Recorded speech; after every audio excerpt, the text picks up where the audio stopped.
레위기 26장 3절부터 9절 다 같이 합독하겠습니다. 시작. 너희가 내 규례와 계명을 준행하면 내가 너희에게 철따라 비를 주리니 땅은 그 산물을 내고 밭의 나무는 열매를 맺으리라.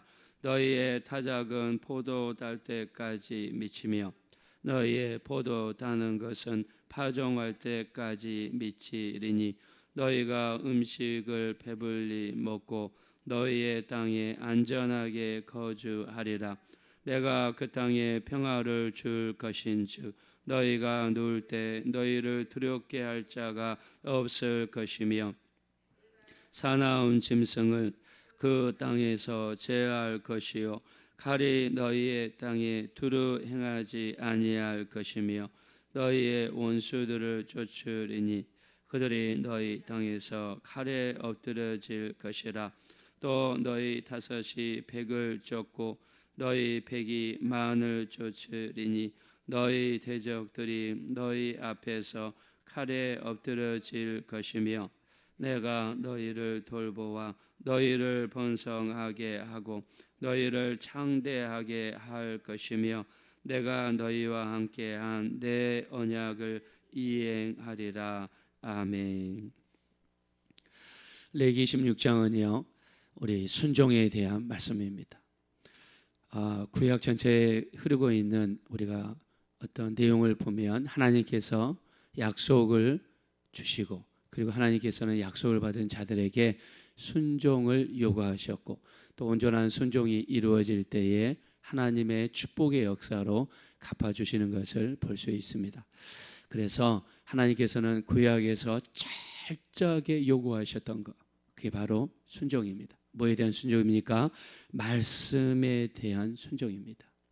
자, 하나님께서 우리에게 말씀에 대한 순종을 요구하셨다면 하나님의 마음속에 우리에게서 순종을 얼마나 기대하는지, 순종을 얼마나 원하시는지, 또 순종하며 살아가는 삶이 우리 영혼에 얼마나 큰 축복이 되는지를 말씀해 주시는 줄로 믿습니다. 그래서 순종이 너무 중요하다. 우리가 잘 아는 것처럼 첫 번째 왕이었던 사울왕이 있습니다.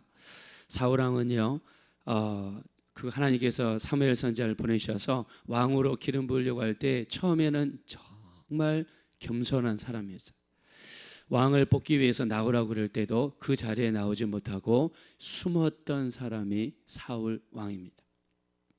그러면서 처음에는 극구 반대하고 사양하면서 따르지 않았습니다. 자, 아마 그래서 하나님께서 그에게 기름을 부으셨던 것 같습니다. 자, 그러나 그가 왕이 된 다음에 나중에 마음이 변하는 걸 알 수가 있죠. 대표적인 것이 사무엘상 15장 1절인데요. 아말렉과 전쟁할 때에 너희가 그 모든 것을 다 진멸하라, 멸하라 하나님 말씀하시죠. 자, 그러나 이 사울왕은요 하나님의 명령을 받고 당연히 순종하는 것이 너무나 중요한 것을 알고 있음에도 불구하고 어떻게 했습니까? 살찐 소와 양은 따로 구분해서 왕궁 뒤에다가 가둬놨습니다. 나중에 하나님께서 그걸 알고 나서 사무엘 선지자를 보내시죠. 그러면서 네가 저 뒤에 숨겨놓은 소와 양은 무엇이냐? 자, 그러나 거기에는 핑계가 있었습니다. 내가 저것으로 하나님께 제사 드리려고 제물로서 남겨놨습니다. 자, 언제든지 사람은 자기가 하는 일에 대해서 합리화를 시키죠. 핑계가 있습니다. 세상의 무덤에도 핑계 없는 무덤이 없다고 그러죠. 하나님께서 사무엘 선지자를 통해서 이렇게 이야기하시죠. 순종이 제사보다 낫고 듣는 것이 수양의 기름보다 나으니 라고 하시면서 왕이 하나님의 말씀을 버렸으므로 하나님께서도 왕을 버려서 이스라엘의 왕이 더 이상 되지 못하게 하셨도다 라고 그랬습니다. 하나님께서 직접 자기 손으로 세우셨던 왕을 하나님께서 폐하실 때 그 이유가 뭐였냐면 불순종이었습니다. 그래서 이 순종하는 삶이 얼마나 중요한지 우리가 성경 전체를 통해서도 알 수 있습니다. 우리가 성경에 보면 대표적인 순종장이 어디입니까? 바로 신명기 28장이죠. 신명기 28장은요 1절부터 68절까지 되어 있는데요, 순종하면 하나님이 주시겠다는 축복이 1절부터 14절이에요. 그러나 불순종했을 때 받을 재앙, 어려움이 15절부터 68절입니다. 3배 이상 하나님 말씀에 불순종해 있을 때 따르는 저주와 재앙과 어려움이 얼마나 많은 것을 성경에서 말씀하고 있어요. 하나님이 불순종해 있을 때 너에게 내릴 재앙을 이렇게 말씀을 많이 하신 것은, 그래 너희가 불순종할 때까지 기다렸다가 불순종하면 내가 이렇게 많은 재앙을 붓겠다는 뜻이 아니고요, 하나님 말씀에 불순종하는 삶이 얼마나 위험한 건가, 얼마나 무서운 것인가를 성경이 이야기합니다. 불순종하는 삶이 이렇게 무섭다는 거예요. 여러분, 대표적인 것이 신명기 28장에서 대표적인 것이, 하나님 말씀에 불순종해 있을 때 네가 집을 지었으나 그 집에 살지 못하게 될 것이며, 네가 약혼하였으나 다른 남자가 그 여자랑 잠자리를 할 것이며, 네가 포도원을 재배했으나 그 포도는 다른 사람이 따먹게 될 거는. 여러분, 이런 재앙이 어디 있습니까? 내가 사랑해서 내가 약혼도 했고 이제 1년 뒤에 결혼하게 될 그 여자가 나중에 알고 보니까 다른 남자에게 가는 거예요. 여러분, 그거 참을 수 있나요? 저 같으면 못 참을 것 같거든요. 불순종했을 때 이런 일이 발생하게 될 것이라고 강력하게 하나님 경고하셨습니다. 신명기 28장에 보면 1절에 보니까 하나님의 말씀을 삼가 듣고 경청하며 그 말씀을 지켜 행하면 모든 민족이 뛰어난 민족이 될 것이요, 내가 네 성읍에서도 복을 받고 들에서도 복을 받을 것이며, 네 몸의 자녀들과 또 이 토지의 소산과 또 짐승의 새끼들이 복을 받을 것이며, 광주리가 복을 받고 떡방죽 그릇이 복을 받을 것이며, 들어가도 복을 받고 나가도 복을 받을 것이며, 적들이 한 길로 쳐들어왔으나 7길로 도망가게 되리라. 우리 믿으면 다 같이 아멘 하겠습니다. 자, 이런 축복이 임하시기를 예수 이름으로 축원합니다. 또 우리 28장 12절에 보면 뭐라고 했느냐, 하나님께서 아름다운 하늘의 아름다운 보고를 여시사. 보고라는 뜻은 보물 창고라는 뜻입니다. 하나님 말씀에 순종했을 때 하늘의 아름다운 보고를 여시겠다. 그리고 내 손으로 하는 모든 일에 복을 주시며 때를 따라서 단비를 내려주시다고 했습니다. 자, 이게 하나님의 축복이에요. 자, 오늘 여기 레위기에 나와 있는 26장에도 하나님의 축복을 약속하셨어요. 근데 하나님 말씀에 불순종해 있을 때, 그 말씀을 따르지 않았을 때 그 결과가 얼마나 처참한가를 계속 말씀합니다. 자, 한번 말씀으로 돌아가겠습니다. 3절 4절입니다. 자, 다 같이 한번 3절 4절 읽겠습니다. 시작. 너희가 내 규례와 계명을 준행하면 내가 너희에게 철따라 비를 주리니 땅은 그 산물을 내고 밭의 나무는 열매를 맺으리라. 아멘. 자, 지금 이스라엘 백성들은 어디를 들어갑니까? 지금 가나안 땅을 들어가잖아요. 가나안 땅에 들어갈 새로운 땅이 너희가 잘 되기를 원하느냐, 또 거기에서 열매가 많이 맺기를 원하느냐, 과일의 열매를 맺고 곡식이 수많은 수확을 내기를 원하느냐, 그 내기 원한다면 하나님이 말씀하셨습니다. 내 말을 순종하라는 것입니다. 즉 내 규례와 계명을 준행하면, 지켜서 행하면, 다른 말로 순종하면 철을 따라 비를 내려주시겠다 그랬습니다. 철을 따라. 자, 이와 유사한 말씀이 시편 1절부터 3절에 있습니다.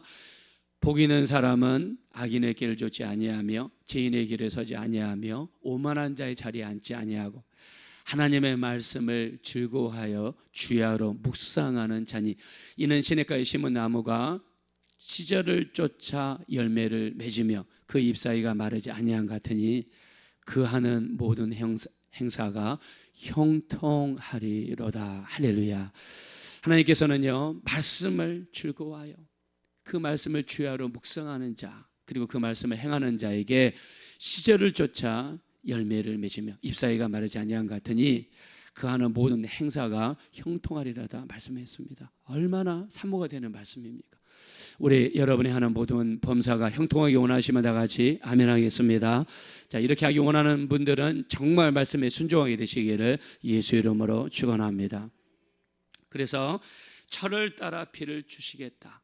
너희가 그 땅에 들어가서 잘되기 원하느냐, 철을 따라서 열매 맺기를 원하느냐, 또 너희 곡식이 잘되기를 원하느냐, 그러면 말씀에 순종하라는 거예요. 말씀을 마음에 품고 말씀대로 살아가라는 것입니다. 말씀하셨습니다. 자, 그리고 5절 말씀 보겠습니다. 5절 다 같이 읽겠습니다. 시작. 너희의 타작은 포도 딸 때까지 미치며 너희의 포도 따는 것은 파종할 때까지 미치리니 너희가 음식을 배불리 먹고 너희의 땅에 안전하게 거주하리라. 아멘. 자, 너희의 타작이 포도 딸 때까지 미친다. 무슨 말입니까? 봄에 타작을 하죠. 이스라엘에서는 봄에 뭘 합니까? 보리를 재배하고 밀을 재배해서 그게 이제 봄에 이루어집니다. 그래서 맥주절이라는 것은 바로 밀이라든가 보리를 수확이 끝나면 그걸 하나님 앞에 감사하면서 드리는 절기가 맥주절이에요. 자, 이 이스라엘 백성들은요, 봄에는 뭐가 나냐면 무화과 나무 열매가 납니다. 무화과 나무가 4월 달부터 6월 달까지 계속해서 납니다. 그 다음에 보리하고 밀이 재배가 시작이 돼요. 그래서 봄의 수확이 포도 딸 때까지란 말은 포도는 여름에 땁니다. 그러니까 봄의 수확이 얼마나 많이 되었든지 풍성한 수확이 돼가지고 그 수확한 시간을 봤더니 여름까지 이어지더라는 겁니다. 포도 딸 때까지 이어지더라는 거예요. 그 다음에 또 뭐라고 그랬습니까? 포도 따는 것은 파종할 때까지 미치리니. 파종을 언제 하느냐? 겨울에 하는 거. 이스라엘 백성들은 겨울에 파종합니다. 여름에 얼마나 많은 수확이 이루어졌던지 그 수확을 하다 보니까 너무 풍작이 일어나가지고 겨울에 파종할 때까지 이어졌다는 거예요. 이런 축복이 여러분의 순종을 통해서 이루어지게 되시기를 예수 이름으로 축원합니다. 그래서 이스라엘 사람들은 봄에 무화과 나무를 따지요, 여름에 포도나무를 따지요, 가을에 감람나무를 따지요, 우리가 겨울에 밭에서 수확을 합니다. 자, 그래서 하박국 선지자는요, 하박국 3장 17절부터 19절에 뭐라고 했느냐? 무화과 나무가 무성하지 못하며 포도나무에 열매가 없으며 감람나무에 소출이 없고 밭에 먹을 것이 없으며 우리의 양이 없고 외양간에 소가 없을지라도 나는 여호와로 말미암아 즐거워하며 나의 구원의 하나님으로 말미암아 기뻐하리로다.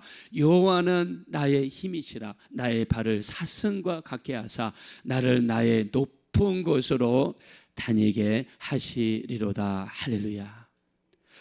하박국 선지자는 그랬습니다. 무화과 나무가 무성하지 못한다. 무화과 나무는 봄에죠. 봄에 먹을 것이 없고 포도나무에 열매가 없고 여름에도 먹을 것이 없어요. 감람나무가 무성하지 못하며 감람나무에 소출이 없으며 가을에도 먹을 것이 없어요. 밭에 먹을 것이 없고 겨울에도 먹을 것이 없어요.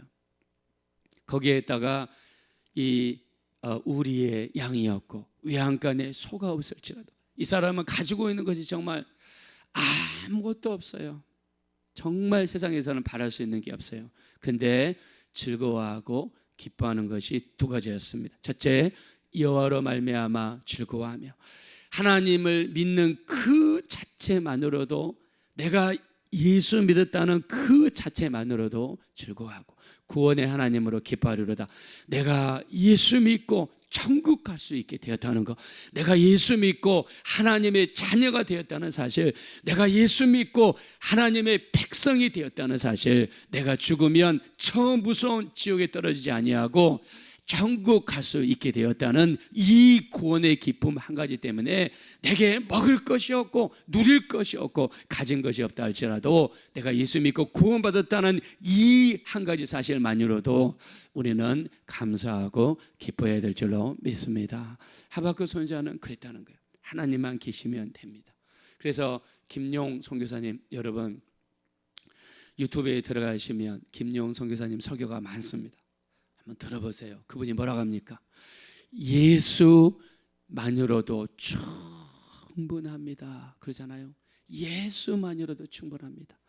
우리 모든 신앙이 이 세상에서 가진 것 없고 누릴 것 없고 할 것 없어도 예수만으로도 충분한 삶이 되어지시기를 예수 이름으로 축원합니다. 예수님만 계시면 충분합니다. 왜요? 예수님이 내 기도를 들으시니까 응답해 주시면 그 응답 자체가 축복이고 공급이고 형통이고 잘 도는 역사이고, 예수님만 계시면 그 예수님만 붙잡으면 주님께서 아버지 집으로 인도하셔서 우리를 천국으로 인도해 주실 줄로 믿습니다. 이게 예수 믿는 삶이지 않습니까? 그래서 우리가 이 땅에서 떵떵거리고 살고 가지고 있는 것이 많고 누릴 수 있는 것이 아무리 많다 할지라도 여러분, 예수 없으면 우리 끝입니다. 예수 없으면 끝이에요. 저는 지난번에 어떤 모 회장님께서 아프셔가지고 자기가 만든 그 병원 가장 높은 VIP 병동에서 그 오랫동안 몇 년 동안 산소호흡기 차고 목숨을 연명하시다가 결국 돌아가시잖아요. 돌아가시고 나서 장례식을 어떻게 치른가 봤더니 절에 가서 거기다가 뭘 쓰고 거기다가 뭘 시주하고 뭘 거기다가 뭘 시신을 안치하는 것 같더라고요. 여러분, 아무리 이 땅에서 세계적인 부자고 아무리 돈을 많이 가지고 있어도 이 땅에서는 80이요 100년입니다. 요즘에는 이제 100세 시대가 됐죠. 근데 이 땅에서 100년은 잠깐이죠. 그러나 내 영혼이 분리되어서 천국에 갔을 때 그 삶은 영원한 삶인데, 반대로 만약 영원토록 그 무서운 심판에 떨어져서 고통을 당한다 그러면 거기도 똑같은 현실이에요. 우리가 지금 여기가 현실인 것처럼 그때 거기 가도 거기가 똑같은 현실이에요. 여러분, 똑같은 현실이에요. 지금 우리가 감이 안 잡히고 느낌이 안 와서 그렇지 거기 딱 가면 거기도 똑같은 현실입니다. 여러분, 부자가 그러잖아요. 나사를 보내셔서 그 손가락 끝에 물을 찍어서 내 혀를 서늘하게 하소서. 내가 이 고통받는 이곳에서 심히 괴로워하나이다. 여러분, 주님이 이 비유를 드신 게 우리를 위협하기 위해서 드신 걸까요? 아닙니다. 사실이니까 그러죠. 하박국 선지자는 하나님으로 말미암아 즐거워하고 구원의 하나님으로 기뻐하라 그랬습니다. 우리가 가진 것 정말 아무것도 없어도 우리가 끝까지 붙잡아야 될 것, 하나님 말씀에 순종하고 주의 말씀에 순종하고 끝까지 예수님을 붙잡아야 될 줄로 믿습니다. 그래서 우리 주님께서 뭐라고 말씀했습니까? 우리 마태복음 7장 21절에 나더러 주여 주여 하는 자마다 다 천국에 들어갈 것이 아니라 하늘에 계신 아버지의 뜻대로 행하는 자라야 들어가리라 그랬습니다. 자, 그러면 하늘에 계신 아버지의 뜻이 무엇인가? 우리가 어떻게 그걸 알 수가 있습니까? 그 다음 말씀하시죠.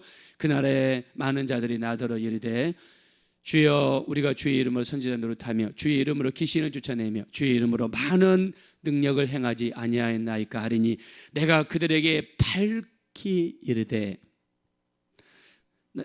불법을 행한 자들아 나를 떠나가라 하리니 라고 말씀했습니다. 그리고 나서 집을 짓되 반석에 집을 짓는 자는 지혜로운 사람 같으리니 비가 내리고 창소가 나고 바람이 불어서 그 집에 부딪히되 무너지지 아니하나니 이는 주초를 반석 위에 놓은 연고요 내 말을 듣고 행하지 아니하는 자는 집을 짓되 모래 위에 집을 지은 어리석은 사람 같으리니 비가 내리고 창소가 나고 바람이 불어 그 집에 부딪힘에 그 무너짐이 심하리라 그랬습니다.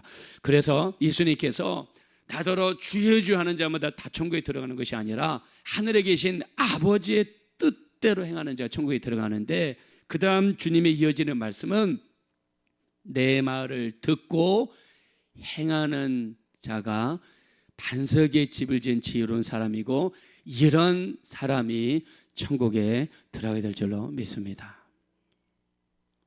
저는 캐나다에 있으면서요, 목사님들을 많이 이렇게 영접을 했습니다. 목사님들이 캐나다 오면 연락이 옵니다. 김 목사 언제 가니까 준비하고 있어? 그럼 어떻게 해요? 이 목사님들이 또 잘못하면은요 또 반대편에 섭니다. 그래가지고 막 어떨 때는 판단하고 어떨 때는 헛듣는 그런 분들도 계세요. 무섭죠, 영적인 세계가. 목사님들 오면 주님을 섬기는 마음으로 섬겨드립니다.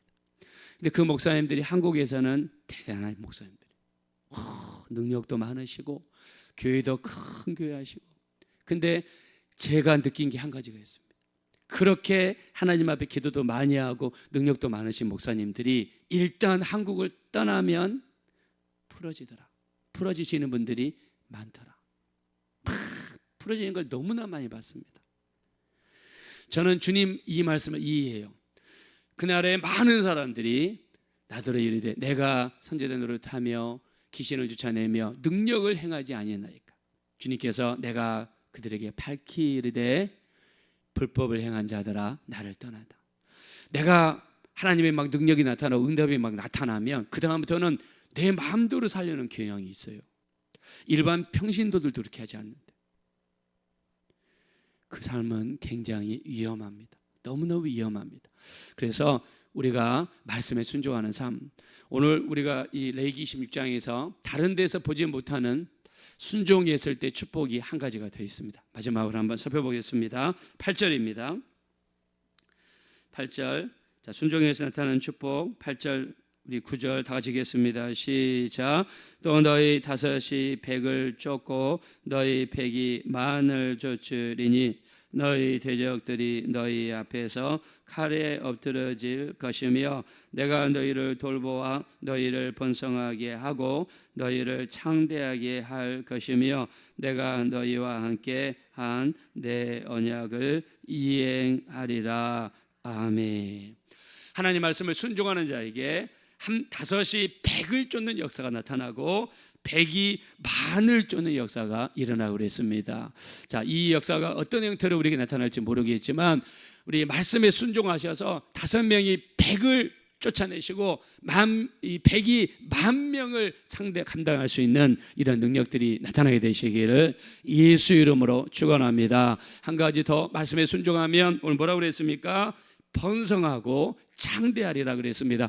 여러분의 가정이 번성하시고 창대하시고 또 여러분의 자녀들이 번성하시고 창대하게 되시기를 순종을 통해서 이루어지게 되시기를 예수님의 이름으로 축원드립니다. 이 시간 기도하실 때 우리 온전한 순종을 이루기 원합니다. 온전한 말씀에 대한 순종을 이루게 도와주시어서 정말 이 땅에서 5명이 100을 쫓아내고 또 100명이 10,000명을 쫓아낼 수 있는 정말 이러한 놀라운 하나님의 축복 그리고 번성하게 되리라 창대하게 되리라 말씀했습니다. 내가 온전히 주의 말씀에 순종하겠사오니 이 땅에서도 번성하게 하시고 창대한 축복이 이루어지게 도와주십시오. 우리 합심으로 간절히 기도하겠습니다.